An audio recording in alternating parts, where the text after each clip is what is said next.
জিবরাইল আলাইহিস সালাতু ওয়াস সালামের দ্বারস্থ হলেন আর বললেন, জিবরাইল রে, এতদিন কেন আসলি না সেটা কও। জিবরাইল আলাইহিস সালাতু ওয়াস সালাম বলেন, নবী গো, আপনাকে খুশি করার জন্য আল্লাহ আমাকে পাঠাইছেন। নবীর ভিতরে রাগ আর বলেন, জিবরাইল আমাকে খুশি করবি, পড়ে বল কেন তুই আসলি না।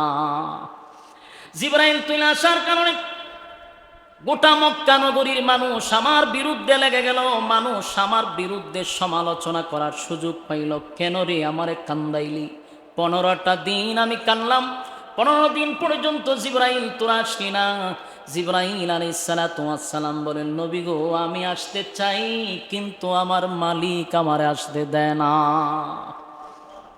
জিবরাইল নিজের থেকে আটকা পড়ছেন, আল্লাহ আটকেছে। জিবরাইল আলাইহিস সালাতু ওয়াস সালাম বলেন, আমি তো আসতে চাই নবী, কিন্তু রব্বি কারীম আমাকে আসতে দেয় না। কেন রে তোরে আসতে দিল না রে জিবরাইল বল। জিবরাইল আলাইহিস সালাতু ওয়াস সালাম বলেন, নবী গো, আপনি যে প্রথম প্রশ্ন আপনাকে 3টা করল, যেদিন ইহুদিরা মক্কার মানুষ আপনাকে 3টা প্রশ্ন করলো, 3টা প্রশ্ন করলো, সেদিন আপনি বললেন তাদেরকে আগামীকালকে জানায়া দিবেন। কেন আপনি আগামীকালকে বললেন? আমার মালিকের কাছে কথাটা পছন্দ লাগে নাই। সুবহানাল্লাহ। এখান থেকে শিকার আছে। সম্মানিত মুসল্লিয়ানে কেরাম, মনোযোগ দিয়া এখান থেকে কথাগুলি শ্রবণ করেন এবং জীবনের অনেক কিছু শিকার আছে এই জায়গার থেকে। নেক্সট টাইমে যেন আমাদের মধ্যেই ভুলটা না হয়। জিবরাইল আলাইহিস সালাতু ওয়াস সালাম বলেন, নবী গো, আপনি যে বললেন আগামীকালকে বলবো, মালিকের কাছে এই কথাটা পছন্দ হয় নাই, ভালো লাগে নাই। আপনি কেন বললেন না? একটা কথা বলতে ভুলে গেলেন, ইনশাআল্লাহ। সুবহানাল্লাহ। আপনি যে বললেন আগামীকালকে বলবো, আমার মালিকের কাছে কথাটা পছন্দ লাগে নাই, আপনি যদি বলতেন ইনশাআল্লাহ, ইনশাআল্লাহ না বলার কারণে 15 দিন ওহী আসা বন্ধ হয়ে গেল। পয়গম্বর ইনশাআল্লাহ না বলার কারণে কয়দিন বন্ধ হইল? 15 দিন কোরআন নাজিল হওয়া বন্ধ হয়েছে। কয়দিন? 15 দিন কোরআন নাজিল হয়ে বন্ধ হয়েছে। ইনশাআল্লাহ না বলার কারণে 15 দিন কোরআন নাজিল হওয়া বন্ধ। والضحى والليل إذا سجى ما ودعك ربك وما قلى وللآخرة خير لك من الأولى ولسوف يعطيك ربك فترضى ولسوف يعطيك ربك فترضى ألم يجدك يتيما فآوى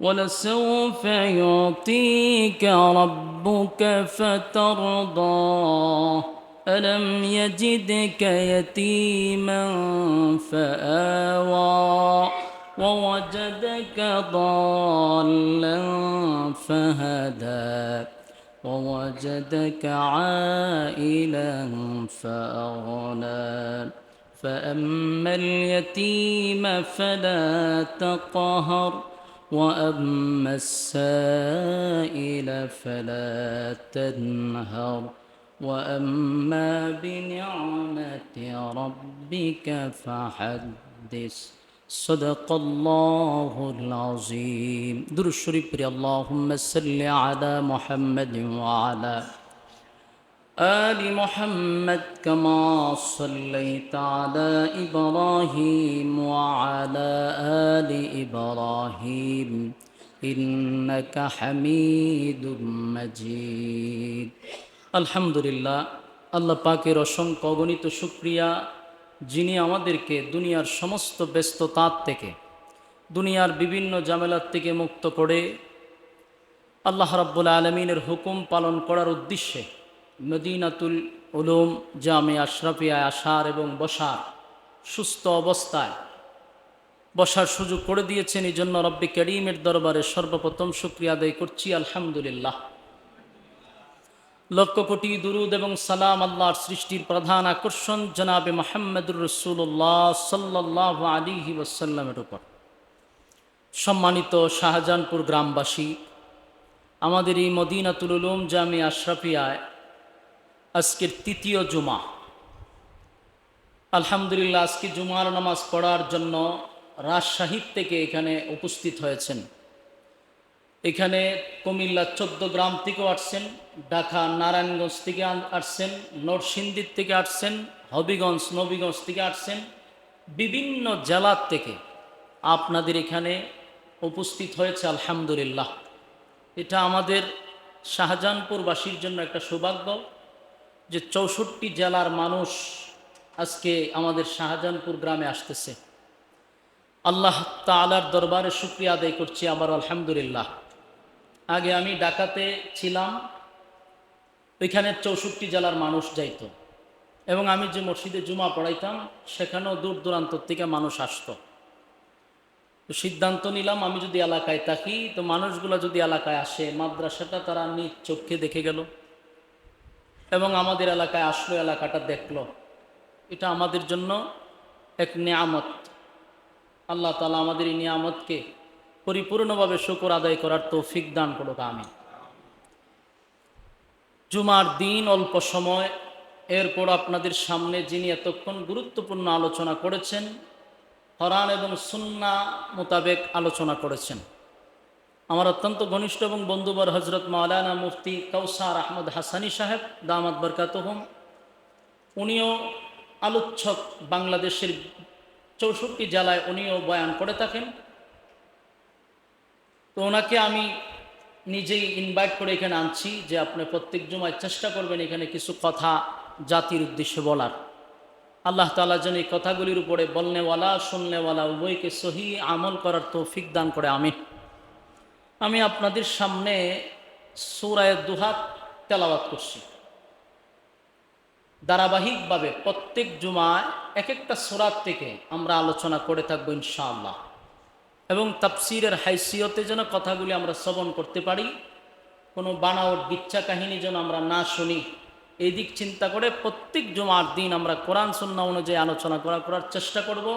রব্বে কারীম যেন ইখলাসের সাথে বলার শোনার তৌফিক দান করে, আমিন। সূরা দুহা এটা নাজিল হয়েছে মক্কা নগরীতে, বিশেষ একটা প্রেক্ষাপটকে কেন্দ্র করে। এটা আমাদেরকে শিক্ষা দিয়েছেন রাসূল আরবি সাল্লাল্লাহু আলাইহি ওয়াসাল্লাম। যখন তুমি ভালো কাজ করবা, সঠিক বাধা আসবে, কিন্তু তোমার থাকতে হবে হিম্মত, তোমার থাকতে হবে ইমানি জজবা। আচ্ছা, এখন হিম্মত এবং ইমানি জজবা নিয়ে আপনাকে সামনের দিকে আগাইতে হবে। আপনি যদি থেমে যান তো আপনি হেরে গেলেন। আপনার শরীরের সমস্ত শক্তি দিয়ে আপনি আগাইতে হবে। আপনার সাহায্য, আপনার শরীরের সমস্ত শক্তি এবং আপনার চেষ্টা যেখানে গিয়া শেষ, এখান থেকে আল্লাহর সাহায্য শুরু। কিন্তু আমাদের চেষ্টা করতে হবে। আপনি সাঁতার শিখার জন্য তো পানিতে নামতে হবে। আপনি যদি বলেন যে না পানিতে নামবো না, আমি সাঁতার শিখবো, সম্ভব? কোনোদিনও সম্ভব। এই জন্য যে কোনো কাজ করতে গেলে আগে হিম্মত এবং ইমানি জজবা। তো রাসূল সাল্লাল্লাহু আলাইহি সাল্লাম যখন দাওয়াত দেওয়া শুরু করলেন, সমস্ত মক্কার মানুষ রাসূলের বিরুদ্ধে অবস্থান করলেন যে সারাটা জীবন আমরা বাপদাদার ধর্ম পালন করছি, সারা জীবন আমরা দেবদেবীর পূজা করছি, আব্দুল্লাহর পুত্র মুহাম্মদ আমাদেরকে একত্ববাদীর খোদার দাওয়াত দেয় এবং নিজে রাসূল দাবি করে, এটা আমরা কোনো সময় না নিতে রাজি না। এটা নিয়ে আন্দোলন শুরু হয়েছে। বহু আন্দোলনের পরে মক্কার তৎকালীন নেতৃত্ব যারা দেয় তারা পরামর্শ বসলো, মিটিংয়ে বসছে, বসে বলল, দেখো আমরা মুহাম্মদের সাথে যুক্তি দিয়ে, কথা দিয়ে কোনোভাবেই পারা সম্ভব না। আমরা যতই প্রিপারেশন নিয়ে তার কাছে যাই, তখন আমাদের জবান থেকে আর কথা বাইর না। কারণ আল্লাহর রাসূল সাল্লাল্লাহু আলাইহি সাল্লামকে আল্লাহ এত এলেম দিছিলেন যে দুনিয়া শুরু থেকে নিয়ে শেষ পর্যন্ত যত এলেম আল্লাহ মানুষকে দিছেন, এর থেকে বেশি একা রাসূলকে দিছেন। আসেনি সুবহানাল্লাহ? থাকলে রাসূলের সামনে কথা বলা যুক্তি দিয়া সম্ভব? এরা প্রিপারেশন নিয়ে যায়, কিন্তু এমন এক কথা তারা বলে জাগাতি ফেসকায় বসে থাকে, কোনো সুযোগ নেই। তো তারা করলে আমরা কি করতাম? আমরা তো এলেমের জোর দিয়ে তার সাথে পারি না, করণটা কি? বলে শোনো, মক্কাতে তো তাওরাতের আলেম নাই, মদিনাতে আবার তাওরাতের আলেম কমও না, অনেক বেশি পণ্ডিত আছে। মুহাম্মদের সাথে যদি আমরা বসি তাহলে আসমানি এলেম লাগবে। বলুন, দুনিয়ার জ্ঞান দিয়া সম্ভব না আসমানি জ্ঞান? এরা এটা বুঝতে পারছে যে আব্দুল্লাহর পুত্র মুহাম্মদের সাথে যদি আমরা তর্কেতে যাই তাহলে আমরারই ক্ষুদ্র জ্ঞান দিয়া তার সামনে বসা সম্ভব না। তাহলে কি করতে হইব? হয় আমরা যাদের কাছে আসমানি এলেম আছে তাদের কাছে যাইতে হইব। তো মক্কা পুরাটা তালাশ করছে, কোথাও আসমানি এলেম জানে এরকম লোক খুব কম, কিন্তু মদিনাতে আবার অনেক আছে তাওরাতের আলেম। তখন তারা বলল, তোমরা একটা কাজ করো, তোমরা মদিনায় যাও, আমাদের পক্ষ থেকে ৩-৪ জন মদিনায় যাও। এরা ৩-৪ জন মদিনায় গেছে, গিয়া মদিনার কিছু তাওরাতের আলেম ছিল, তাদের কাছে বলল যে ভাই, আমরা আসছি প্রায় ৪০০-৫০০ কিলোমিটার দূর থেকে, আপনাদের কাছে আসছি আমাদেরকে একটা পরামর্শ দেওয়ার জন্য। আমরা যুগ যুগ ধরে বাপদাদার ধর্ম পালন করে আসতেছি, কিন্তু আব্দুল্লাহর পুত্র মুহাম্মদ আমাদেরকে একত্ববাদী খোদার দাওয়াত দেয়, নিজেকে রাসূল দাবি করে। এটা নিয়ে সমাজের মধ্যে একটা দ্বন্দ্ব সৃষ্টি হয়েছে, বাপ ছেলের মধ্যে দ্বন্দ্ব শুরু হয়েছে। ছেলে কালেমা পড়ছে, বাবা মূর্তি পূজা করে। এখন এই বাপ পুতে লাগছে দ্বন্দ্ব, গোষ্ঠী গোষ্ঠী লাগছে দ্বন্দ্ব, গোত্রে গোত্রে লাগছে দ্বন্দ্ব। আমাদের একটা সুন্দর ফয়সালা আপনি দিয়ে দেন, আপনাদের কাছে আসমানি এলেম আছে, এখন আমরা কি করতে পারি? তাওরাতের আলেমরা ওই মক্কার থেকে ৩ জন লোক দিয়ে আসছে, এদেরকে বলল, শুনো, তোমরা আব্দুল্লাহর পুত্র মুহাম্মদের কাছে ৩টা প্রশ্ন করবা। যেরকম কটা? ৩টা প্রশ্ন করবা। যদি ৩ প্রশ্নের জবাব দিতে পারে তাহলে বুঝে নিবা উনি আল্লাহর পয়গাম্বর, এর মধ্যে কোনো সন্দেহ নাই। সাথে সাথে কালেমা পড়া তোমরা ঈমান আনবা। দেখেন তো সুবহানাল্লাহ আসেনি কেন? থাকলে কইেন। এই তাওরাতের আলেম তারা কিন্তু ইহুদি। ইহুদিরা বলতেছে, আমরা যে 3টা প্রশ্নের কথা বলছি এটা যদি তোমরা মুহাম্মদের কাছে করো আর যদি সে উত্তর দিয়া দিতে পারে, তে নিঃসন্দেহে বুঝে নিবা উনি আল্লাহর পয়গাম্বর, আর তোমরাও দেরি করবা না, কালেমা পড়ে ঈমান আনবা। 3 প্রশ্ন কি?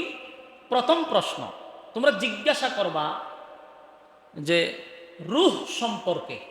রূহ এটা কি? ওই যে আমরা যে রূহ আছে আমরা কই জান কয়, ঠিক না? তে অনেক সময় আমরা এটারে আরবিতে এটারে রূহ বলা হয়।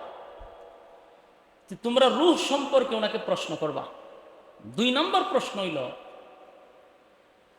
বনি ইসরাইলের 7 জন যুবক যারা গুহার ভিতরে আশ্রয় নিছিল, এদের ব্যাপারে ডিটেলস বর্ণনা করার জন্য, কমপ্লিট বর্ণনা করার জন্য তাকে জিজ্ঞাসা করবা।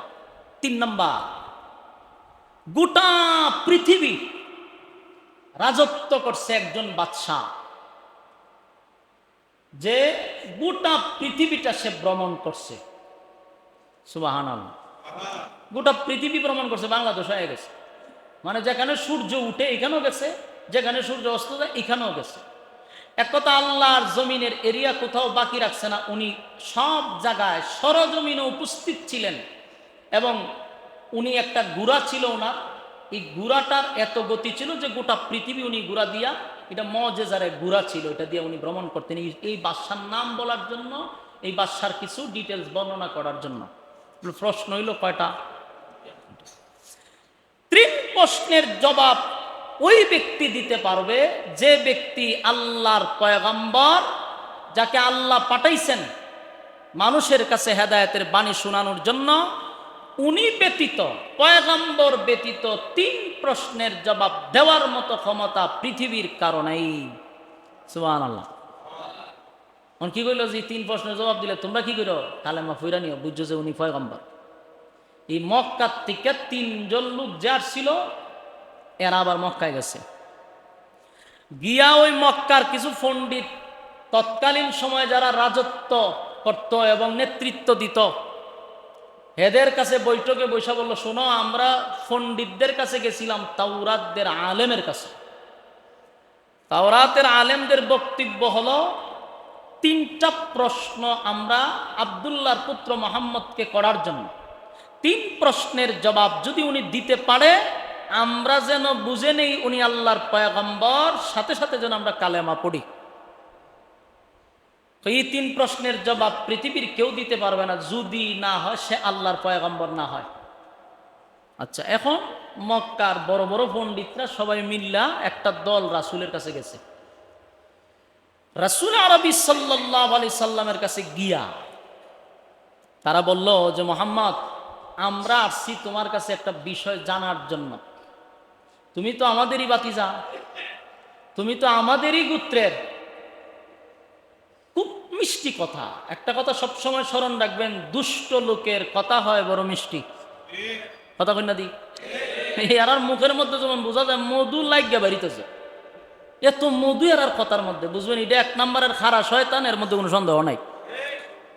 এরকম বহু মানুষ আমরা কিন্তু সচরাচর দেখি প্রতিদিন, আমি তো দেখি, আপনারাও দেখেন, এদের মুখে এত মিঠা, আর কথা বলার আগে একটা মুচকি হাসি দিবার, বোঝা যাবে যে আপনার খুব শুভাকাঙ্ক্ষী, কিন্তু এর দাঁত বিষ।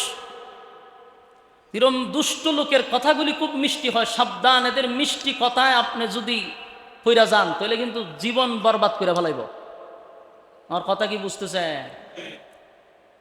এদের কথা মিষ্টি, এরা আপনাকে মিষ্টি কথা বইলা চলে যদি ফালাইতে পারে তা আপনারা ধ্বংস করে লিব। এরা এরম লোক সমাজে অহরহর আছে। তো এরা খুব মিষ্টি কথা রাসূলকে বলছে যে, আপনি আমরা শুভাকাঙ্ক্ষী, আপনি আমার গোত্রের, আপনি আমাদের বাতিজা, আমরা তো আপনার কাছেই আসবো, তবে 3টা প্রশ্ন লই আইছি বাতিজা, যদি বলতে পারো আমরা ওয়াদা দিলাম আজকে আমরা সবাই কালেমা পড়ে ঈমান আনবো। সুবহানাল্লাহ। আর রাসূল যখনই শুনতেন কেউ কালেমা পড়বে, বড় আগ্রহের সহিত তাদেরকে রিসিভ করতেন। রাসূল খুব খুশি যে কালেমা পড়বে। আল্লাহ রাসূল তাদেরকে বলেন যে, বলেন তো কি প্রশ্ন আপনাদের? তখন এই 3 প্রশ্ন করছে, রূহ সম্পর্কে, বনি ইসরাইলের 7 জন যুবকের ব্যাপারে, আর একজন বাদশার ব্যাপারে।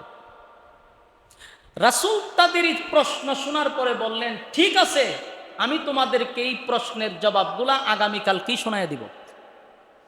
কথা বুঝতেছেন? আবারও বলছি, প্রতিটা কথা মনোযোগ সহকারে শ্রবণ করবেন, তাইলে এখানে আর কোনো সমস্যা থাকবে না। আর যদি মনোযোগ দিয়ে না শুনেন তাহলে ফেসলা রাখবেন। মনোযোগ সহকারে শুনেন, হয়তোবা যে আলোচনার দর্শিটাই এক জুম্মায় শেষ করারও কোনো সুযোগ নাই, শুধু শানে নজুল চলতেছে। আলোচনার কয়েকটা দ্বারা আছে, কেন নাজিল হইল, কোন কারণে নাজিল হইল, তার প্রেক্ষাপট কি, যেটারে তাফসীরের ভাষায় বলা হয় শানে নজুল, নাজিল হওয়ার কারণ। আমি এখন নাজিল হওয়ার কারণটা বর্ণনা করতেছি, হয়তো এটার ধারাবাহিক 2 জুম্মা হইতে পারে, 3 জুম্মা হইতে পারে। এই জন্য প্রথম থেকে যদি শুনতে শুনতে যান তাহলে প্রতি জুম্মায় শুনতে আপনার ভালো লাগবে। এখন আসুন, এরা 3 প্রশ্ন লইয়া গেছে। রাসূল কি বলল? আগামী কালকে তোমাদেরকে শোনাইয়া দিব। রাসূলের উদ্দেশ্য ছিল, একটা কথা সব সময় স্মরণ রাখবেন, রাসূল কি নিজের থেকে কোনো কিছু বলতেন? আবারও বলেন, নিজের থেকে বলতেন? এই ধারণাটাই আপনাদের থাকা দরকার মৃত্যু পর্যন্ত। রাসূল নিজের থেকে কোনো কিছু বলতেন না, আল্লাহ যা জানাইতেন নবী তা আমাদেরকে জানাইতেন। কথা বলেন, রাসূল কি সব আগের থেকেই জানতেন? হ্যাঁ, আমাদের সমাজের অনেক মানুষ এই কথাটা বিশ্বাস করার কারণে এদের অধিকাংশ মানুষের ঈমান নষ্ট, ঈমান হারা, এটি নামাজও পড়ে কিন্তু ঈমান নাই। রাসূল নিজের থেকে কোনো কথা বলতেন না, আল্লাহ যা জানাইতেন নবী তা জানতেন। এটা হলো আহলে সুন্নাত ওয়াল জামাতের আকীদা, সঠিক আহলে সুন্নাত ওয়াল জামাতের আকীদা। রাসূল নিজের থেকে কোনো কিছুই বলতেন না, যতটুক জানতেন ততটুক বলতেন। তো রাসূল বললেন, তোমরা আগামী কালকে আইসো, আমি তোমাদেরকে 3 প্রশ্নের জবাব দিয়া দিব। পরের দিন আইসে তারা, আয়া হয় কেউ, মুহাম্মদ, আমরা তো আজকে আইসি তোমার কথা অনুযায়ী, 3 প্রশ্নের জবাব দাও। এখন রাসূল বললেন যে, না, আমি আগামীকালকে বলব। তার মানে হলো রাসূল চিন্তা করছিল যে জিব্রাইল তো সকালে একবার আয়ে, বিকালে একবার আয়ে, তো জিব্রাইল তো আমার কাছে আসবেই, আর আমি জিব্রাইলকে শুনবো, তাদেরকে জানায়া দিব। এটা ছিল রাসূলের ধারণা। কিন্তু রাসূল একটা কথা বলতে ভুলে গেছে, সেটা হলো ইনশাআল্লাহ। বলুন কি বলতে ভুলে গেছে?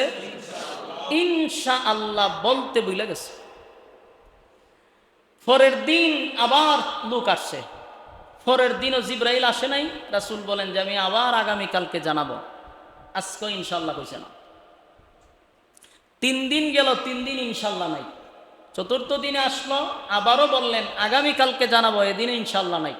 এই ইনশাআল্লাহ নাই 1 সপ্তাহ পর্যন্ত। হেরা এ আবার হয় পরে জানাম।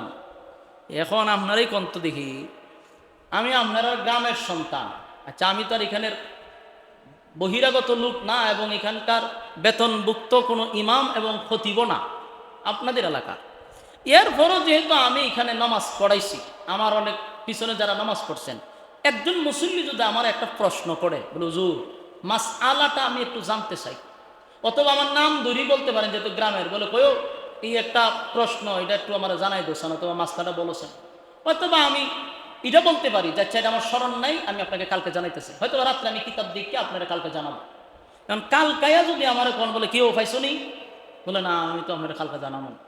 আচ্ছা আপনার ধৈর্য ধরলেন, 4 দিনের মাথা তাই যদি কোন বলে কিতাব তোমার কি প্রশ্নের উত্তর পাইছো না, বলে না, তখন পরের দিনে গ্রামেরই মাথার থেকে দৌড় দৌড় দৌড় দৌড় হ্যাঁ বেটার বিচার মাঝে নামাজ পড়ে।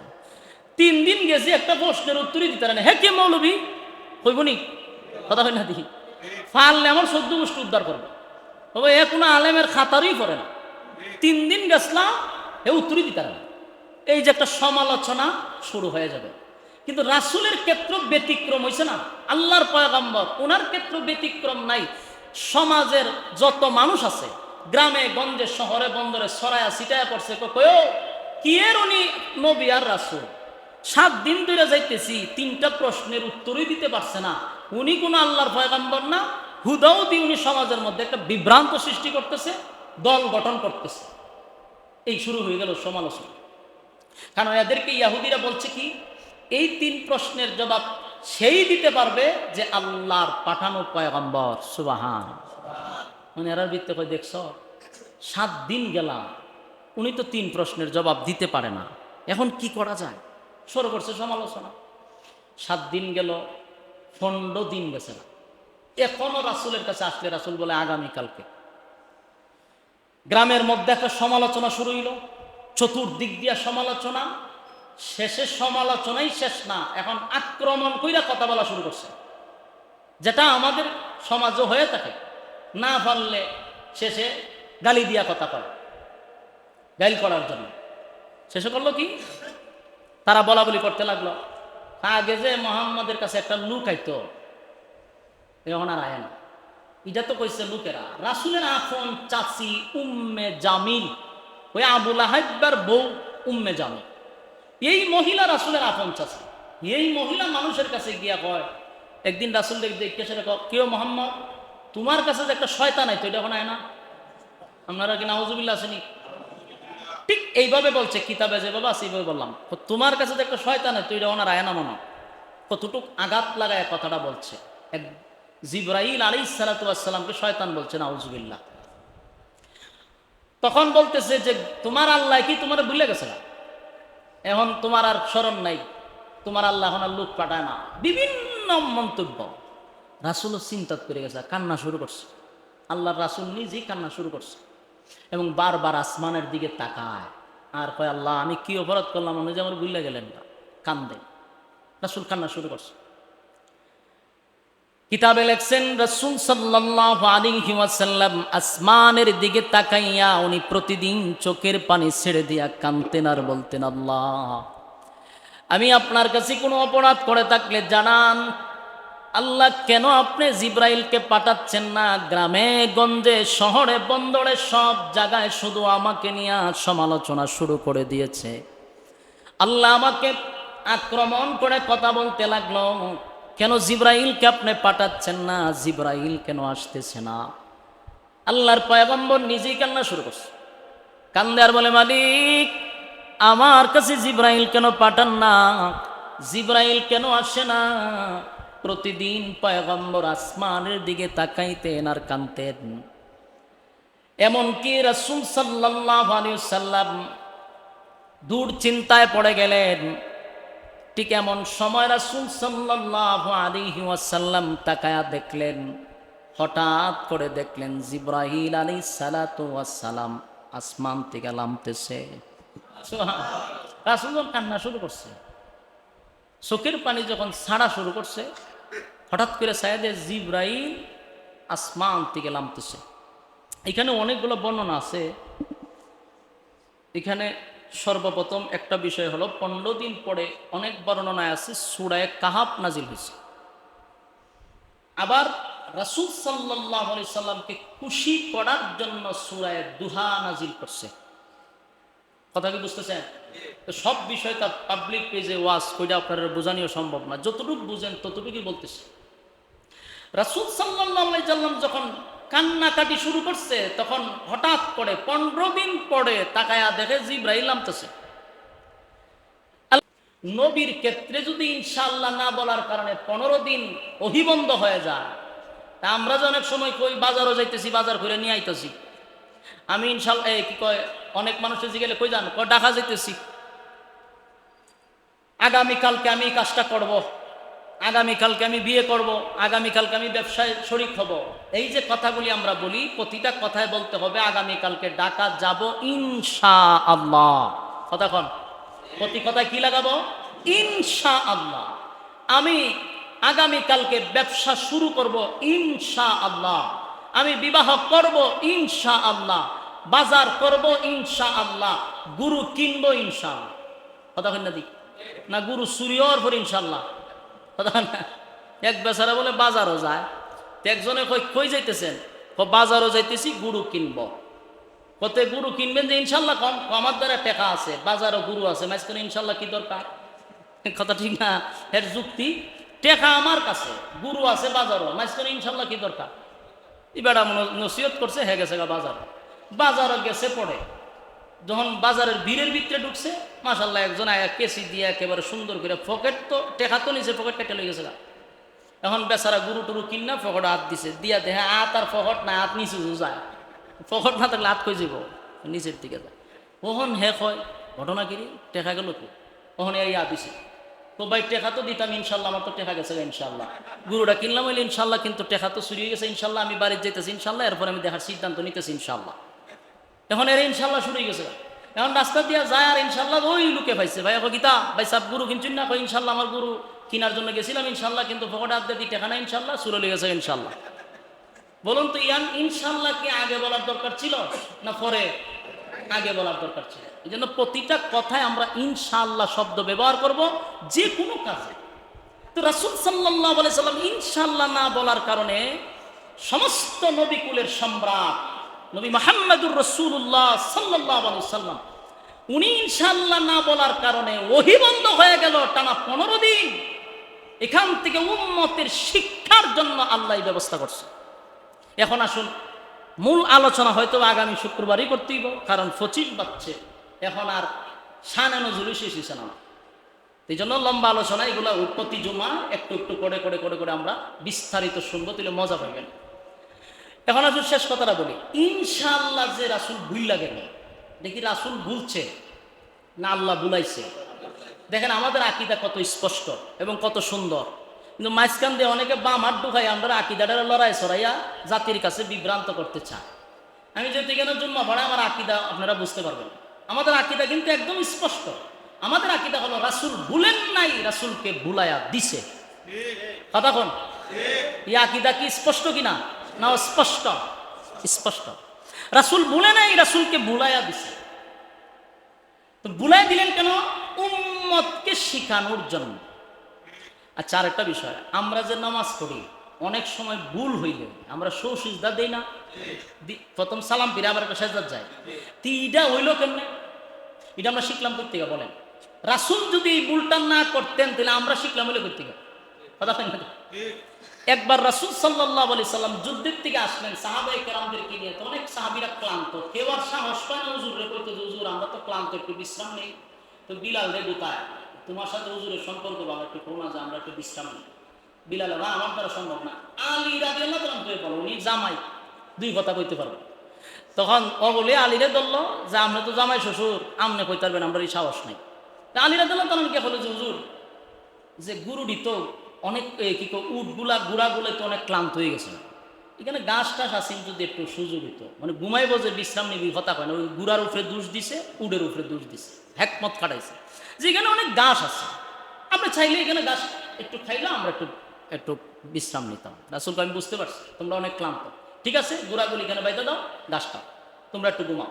তবে একজনটা দায়িত্ব দিছে হযরত বেলাল রে, হ্যাঁ বেলাল আমরা তো অনেক ক্লান্ত, যদি ঘুমায়া যায় তাহলে ফজরের সময় নাও হইতে পারি, তোমার দায়িত্ব হলো তুমি ডাকায়া দাও, সজাগ করে দেওয়া। বিলাল রে কইছে তোমার ঘুমানির দরকার না, তুমি এক সাইডে বইয়া দাও। বিলাল আনহু বসে রয়েছে, সব সাহাবীরা ক্লান্ত শরীর নিয়ে ঘুমাইছে। ঘুম থেকে উঠতে দেয় সকাল 8টা বাজে, কথা বুঝতেছে? কটা বাজে? তো ফজর গেল কো, সাথে দি পয়গম্বর বসা, পয়গম্বর গেল কই, সাহাবেরা কেরামদের নামাজ গেল কই, লাগছে নি দরবার। আল্লাহ রাসূল তাড়াতাড়ি কই, তাড়াতাড়ি নামাজ করো, নামাজ করো। নামাজ পড়ছে, নামাজ পড়ার পরে হযরত উমরের তো সাহসটা একটু বেশি, সবাই তো উচিত কথা কইতে পারে না, উচিত কথা কওয়ার মতো একটা কলজা লাগে। তো হযরত উমর বলেন হুজুর ফজরের নামাজ দিয়ে গেল, আপনি যদি দায়িত্ব দিয়েছেন বিলাল, বিলাল কি তা বললো, হ্যাঁ বেলাল তুমি কি করছিলেন? বলো হুজুর আপনার যেই দশা আমার এক দশা।